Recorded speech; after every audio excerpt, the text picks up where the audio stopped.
Cette cité est l'un des endroits les plus dangereux d'Afrique du Sud. Dans cette banlieue de Durban, des tueurs à gages sont recrutés et s'affrontent dans une série de meurtres politiques. Des assassinats commis pour prendre le contrôle de la branche locale du parti au pouvoir, l'ANC. Depuis 2014, cette guerre a fait plus de 90 victimes. Nous avons perdu beaucoup d'amis ici. Vous pouvez voir les impacts de balles, les balles tirées sur nous. Il y a des gens qui sont des tueurs à gages ici. Ils sont recrutés par des hommes politiques.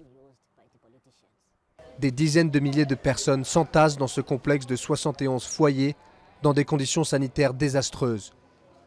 Il est facile d'y trouver des hommes de main prêts à tout pour quelques billets, sous l'œil complice de la police. Il y a eu tellement de plaintes pour corruption, complicité de la police locale avec les criminels.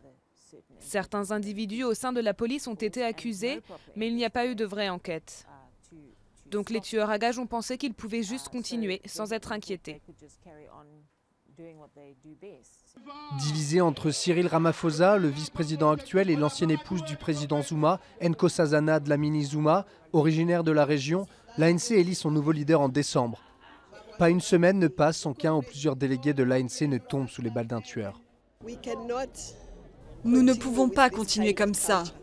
C'est contraire à l'esprit de notre parti.